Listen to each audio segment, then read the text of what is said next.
we'll go with it. But, no, congratulations, our top three, and also the 36 of Anthony Scuzzi.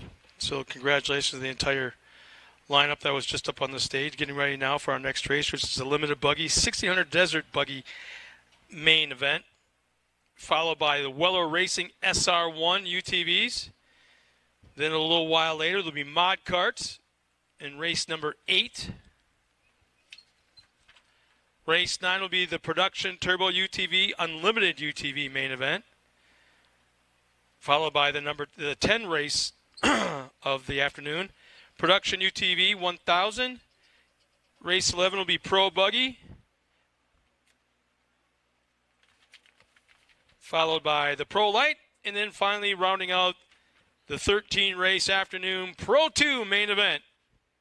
The last thing on the track. So still a lot of racing go. We're about halfway through, and as the afternoon goes on, each class will get a little bit faster yet. So a lot to see, a lot to hang out and do. And don't forget, we've got some vendors behind the grandstands here. If you're getting parched, yes, there's sodas and waters.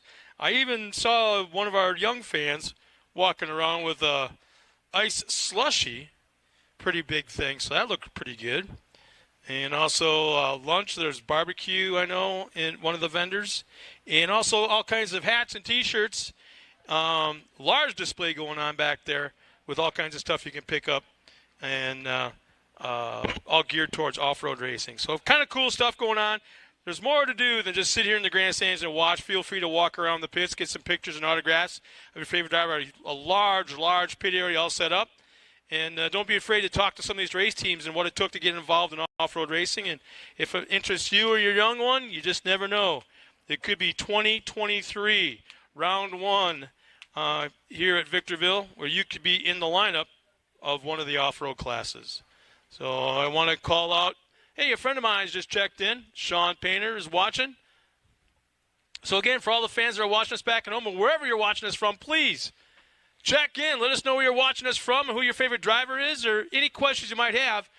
I know I don't know everything, but I'll slide that question over to Dave, who has been around a long time and pretty much knows what's going on with just about any series or any races, racers. So, yeah, you've been around this a little longer than I have, in fact. Oh, I don't want to go there. Yeah, I mean, back when we had square wheels. Okay. What's interesting is the first thing I ever did in off-road racing, obviously I went to a race and watched it, but it wasn't long afterwards I was grooving tires with Little Joe and Goodyear and Jim Alexander and the guys. I was tire groover. Groovy. Yeah. Here's our lineup of limited buggy and desert 1600 buggies. In no particular order, we've got Shane Prescott in the 320 alongside of Carson Smith in the 319. Travis Howard is out in the 318. Matt Simone is out in the 314. Darren Sefton in the 368. Sean Jones in the 385, and that'll take care of the lineup in the limited buggies. And then we have one lone 1600 desert buggy out there. That's Kevin Streety in the 1601. We talked about him this morning at qualifying. That car ain't changed in how long? 25 years, maybe. But you know what? It's like a Timex, man. Takes a licking and keeps on ticking. Yeah.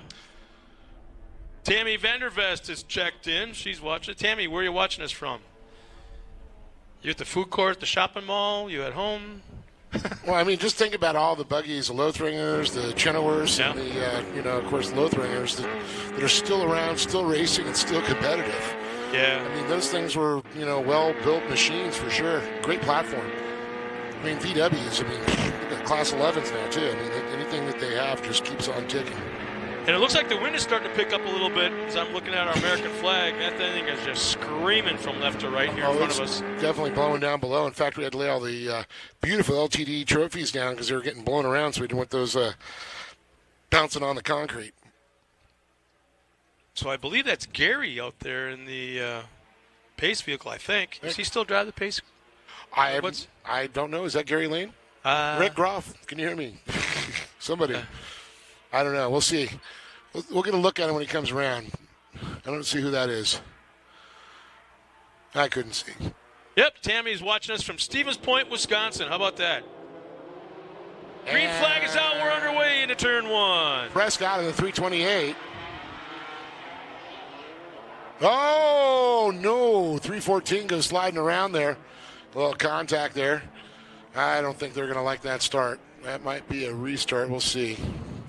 We'll see what race control says on that.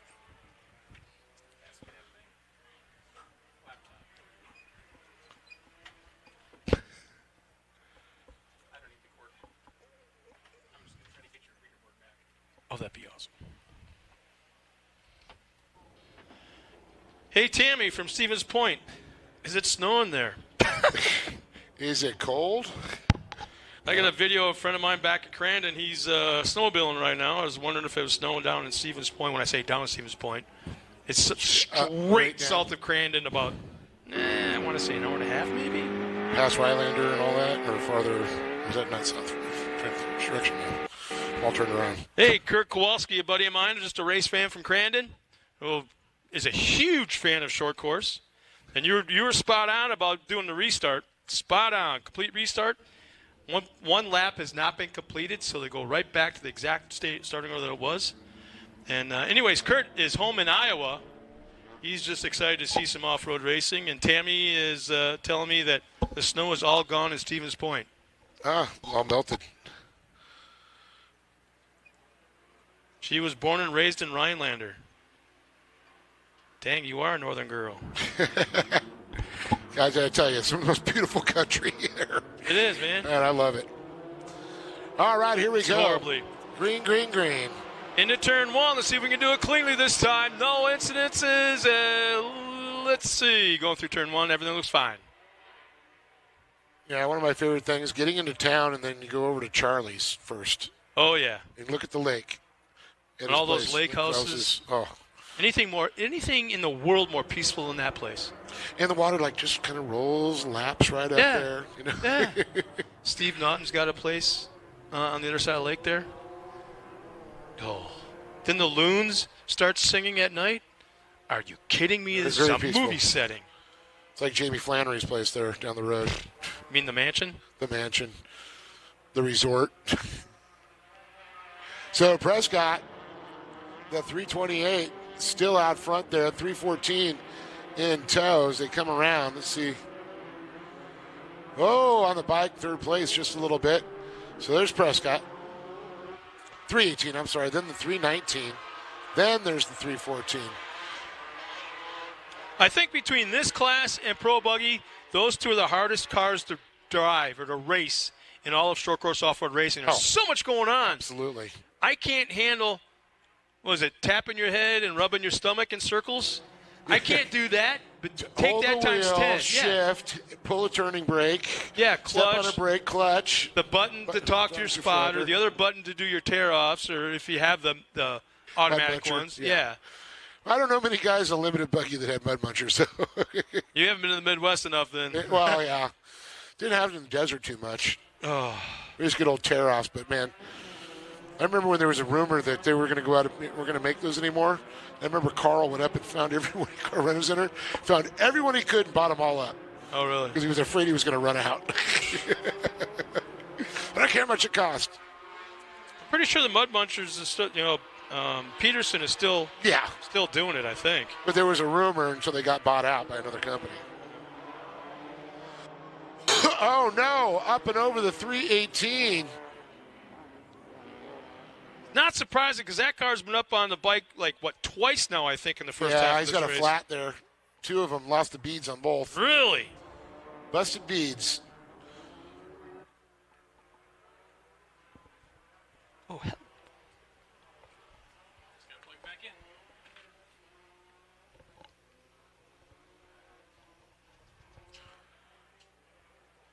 Seeing some of our sponsors that are ticking across our screens, PCI Race Radios, and then the Palms at River Edge. Very cool place that they have down there out near Aaronsburg on the Colorado River on the California side. Just so cool. Oh, Tammy checks in once again. She goes, she loves her off-road, been going to Crandon for 30-plus years. That's awesome. She just totally dated herself, so we kind of have a vague idea how old you are now, Tammy.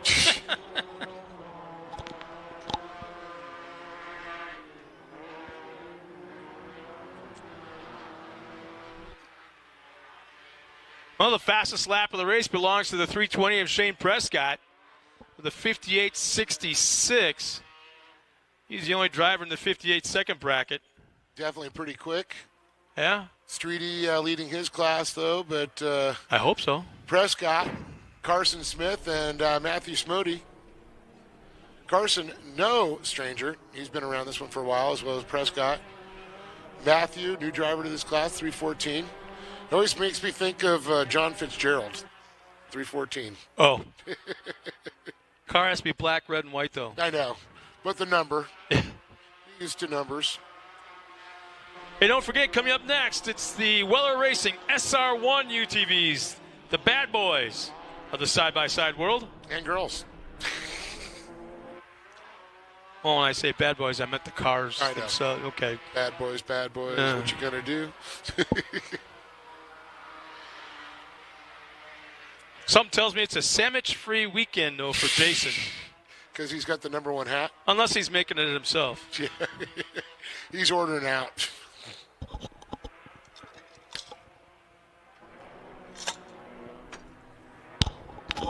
He could turn it into the fastest Uber Eats in the world, though.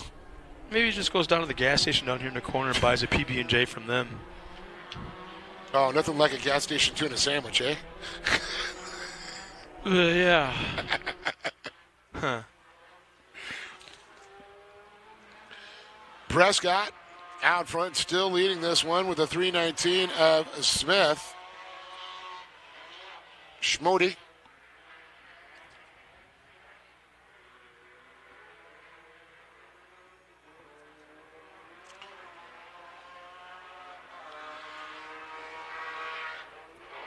You know, Scott, it's one of those weird things. You look at these cars, you think they're kind of slow, but you actually get into one. Yeah. Go race one. Yeah, they're a lot faster than you think, and a lot of things are happening a lot faster than you thought. Yeah, and your butt's not that far off the ground either. You're feeling everything. Well, it's just the lower. I don't know what it is, but the lower to the ground you are, the closer to your butt is to the ground. It's a gravity thing. The faster the sensation is. I mean, when you get in some of these go-karts, holy smokers. You're getting a big giant truck, or you're getting a little tiny sports car. Yeah. It feels like you're going a lot faster. When you're in a big truck, you're like, "Wow, I'm doing 90." Doesn't feel like it. So it looks like Jenny Bradford's checked in. She's cheering on the 314 of Matt Simodi. Happens to be the Bradford's old car. Evan Bradford. So I love seeing cars be recycled this way to a new driver. So awesome to see. So the competition yellow is up.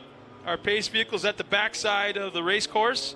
And it just so happens that I think I saw on Facebook this last week where Carl Renazetter, you brought him up a moment ago.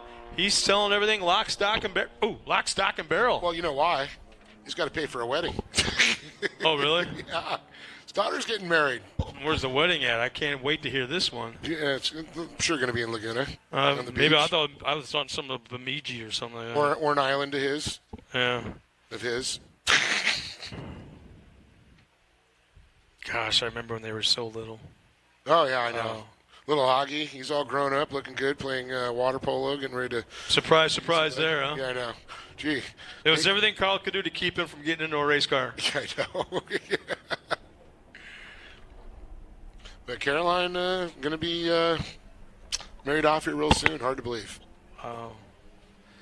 Caroline's the singer, right? Yep. Yeah. What a voice she has. She sang a national anthem quite a bit for the core races, as well as got her hooked up quite a few times in Monster Jam. Monster Jam. Yeah.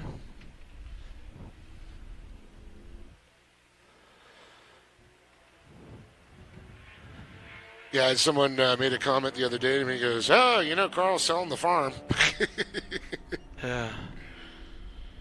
Well, he's got desert trucks. He's got some of the old ones. He had what? I saw the picture. It looked like 3 or 4 Pro 4s sitting there, and one or two Pro 2s. Holy crap. I thought he was selling everything at that moment, at that time, not sitting on them all and then. Well, we're green. sale. Yeah, I know. I know Corey has one of his old Pro 4s. Yeah. She still have it? I don't know. I wonder if they still have that.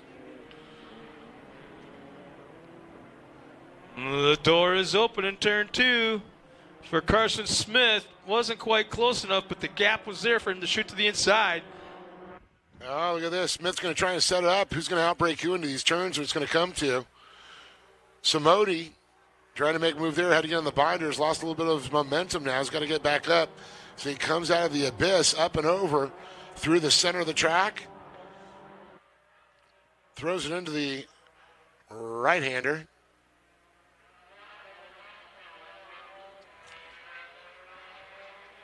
Smith trying to get a run up on Prescott to the inside. You got to run on him, but our leader chopped down to the inside of the turn at the last second.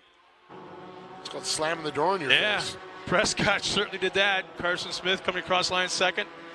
Samodi third, Jones fourth, Streety fifth overall, but leading in his class. Darren Sefton and Travis Howard.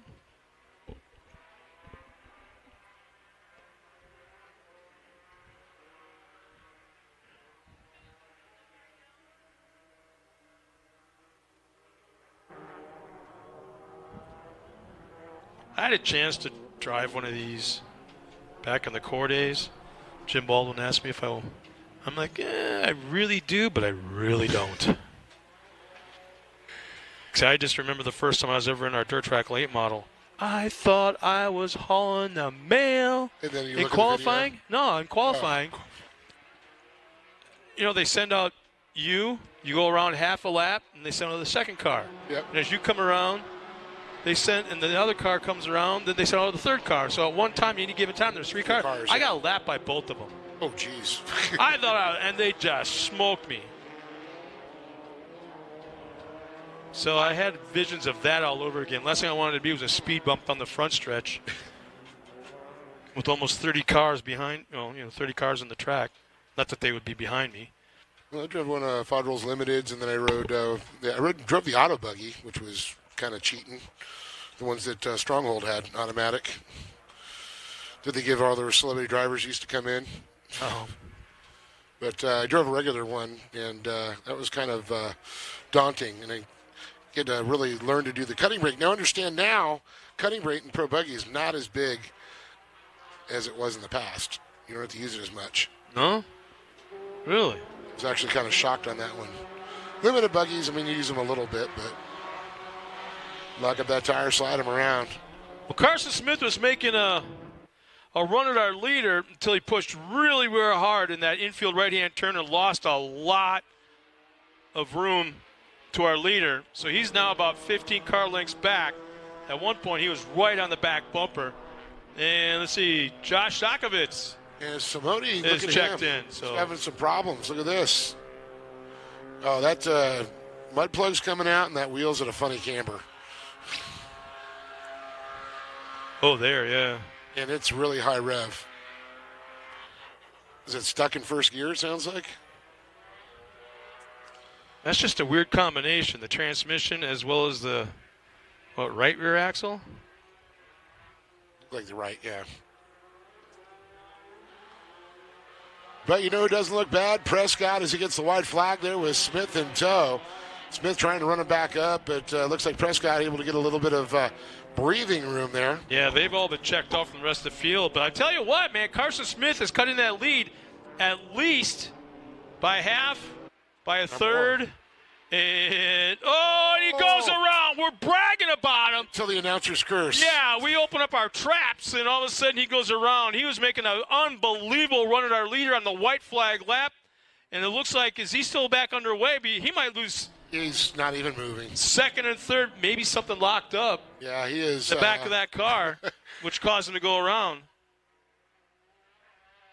Oh, man, what a tough break. Here he was going for the lead, and all of a sudden, roundy round. Is he going to finish? So it looks like Prescott. That was easy. He'll take the win, Shane Prescott. Did he pull out the easy button? Yeah. And how about this? That Kevin was Streety easy. will win his class, but will be second overall. And we got somebody smoking pretty good. Is that 380? Is that Sean Jones? I think it is. Yeah, that's ugly smoke. Yeah, that's not pretty smoke. Okay, if you're going to cut the corner. Wait. Let's see. Yep. Five. So how about that? Darren Sefton went to second place in class.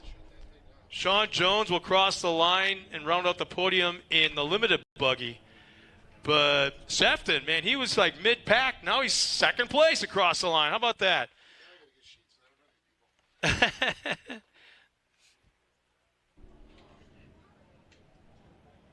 We got a little bit of track cleanup to do with some cars strewn all around the corner or all over the course. And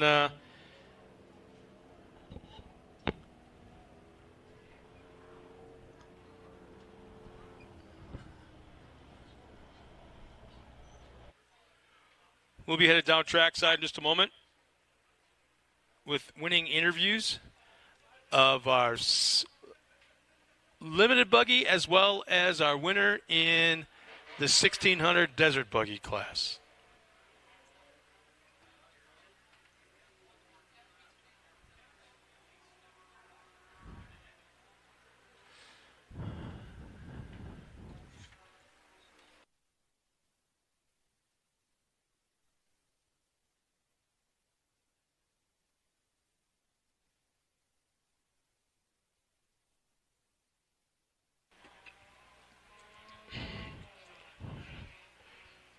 Our next race scheduled to come out onto the course will be Weller Racing SR1s, followed by the always entertaining and fun to watch. The young drivers in the mod kart division will be coming up. There's 12 entries in that class. And then 3 races from now will be the Production Turbo UTV along with the Production 1000 UTV.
All right, let's go ahead and bring up Shane, Darren, and Sean.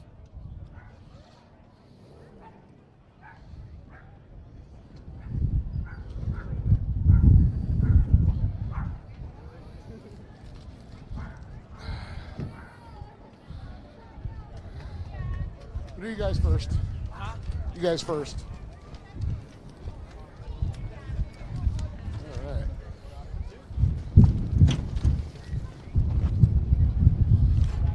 All right, here we are. Sean Jones, Darren Sefton, and Shane Prescott. And we're going to take Darren first. Dude, welcome to the Great American Short Course. Having a good time? It was a fun first race. Well, I mean, how can it not get better when you're on the podium for your first race, right? Thanks for having me. So talk about your race a little bit out there. Saw a few vehicles getting spun around, and next thing you know, you're on the podium. Shifting is getting a little tight. I missed a few gears and ended up where I was, and then I lost a motor on the last lap. That's what that smoke was. Thank you, sir. Well, you'd like to thank anybody for being up here? My wife and SoCal Bolts, G&J Aircraft, Concept Powder Coating, DC Shocks, and whoever else I'm forgetting at the moment. You got it. Congratulations. Welcome to the podium once again. Sean Jones. Going to move it on here to Darren Sefton. All three? Okay. Oh, before I move on, I got a $100 gift card from K&N Filters. And you get $100, and you get $100, and you get $200 actually, but we'll talk about it. Let's talk a little bit about this race. Definitely an interesting one. Yeah, it was. Everybody seemed to be spinning a lot, and nothing but constant problems with everything, and trying to get a new engine to work, and somehow it happened. Well, we saw you sitting back in third, and then a little battle going on. We saw a little spin out there in second, and look at you, you moved up. Yeah, it's a big footstep. Got to do it sometime. First podium at Great American Short Course? Yes, it is. Got to feel good. 2 first-timers up here. Yep. Wow. You'd like to thank some people being up here? I'd like to thank Ken Lothringer, Matt Brister. I kind of lost the words. That's all right. Bask in the moment. Second place in a short course. So congratulations to you. Then I'm going to move it on over here to Shane Prescott. Got $100 from Off-Road Warehouse and $100 from K&N. Now, no stranger to a Great American Short Course or the podium. Shane, another great race. And you had a good little battle going on for a while, and then all of a sudden, I don't know what happened, but people have been spinning behind you. Yeah, I kind of started off the race, and I was kind of up there alone. And the second portion of the race, just kept hearing from my spotter, one car length, one car length, one car length. And just all of a sudden, you're clear, you're clear, you're clear. So I'm stoked to be up here and couldn't be any happier. Well, I know you probably want to thank some people.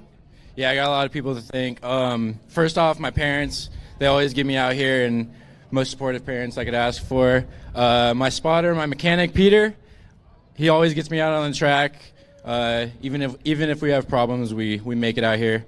I got Shasta Landscaping, General Tire, K&N, Cartech, Competitive Edge Industries, the entire Knot crew, and Great American Short Course. Thank you.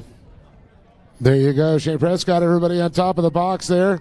But a big round of applause once again to Sean Jones, Darren Sefton, and of course Shane Prescott, standing tall on top of the box.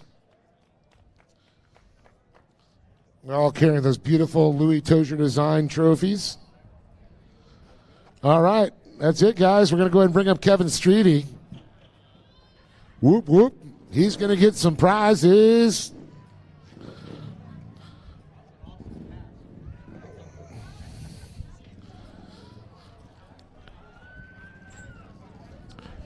Kevin, just like the Energizer Bunny, keep on going, keep on racing. And I'm going to help you breathe a little bit better with the K&N certificate there. So, Kevin, great to have you back here. Yeah, it was a lot of fun. It's nice, good cars. We needed a little more 1,600 cars, but otherwise it was good. We got to roll around out your buddies. Yeah, they all sold their cars, so I think Kent's going to come back next time. So. Well, I think Kent can give you a run for your money. Yeah, so it should be pretty fun. Well, you want to thank anybody, Kevin? I'd like to thank Kent Lothringer for spotting for me, and everybody at Lothringer Engineering for all their help, and everybody at the Great American Short Course for their putting on a great race. Kevin Street, everybody, give it a round of applause here on top of the box. A great guy. Well, Kevin, you got to do it again tomorrow. Yeah, I plan to. There he is, Kevin Streety, everybody. You're going to throw it back up. We'll wind him up to Scott in the box.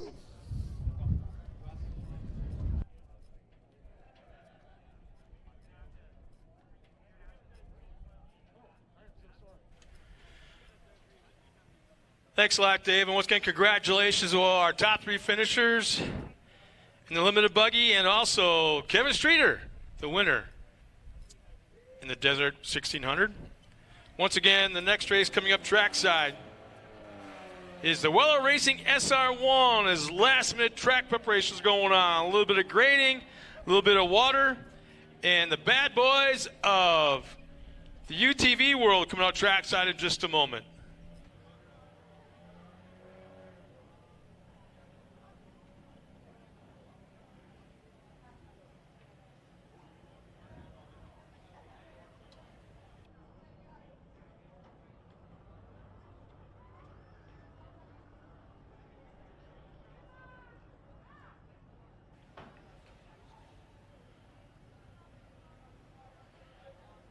For the fans watching back at home, you can see right now that staging. You see the SR1s on the left side of the screen.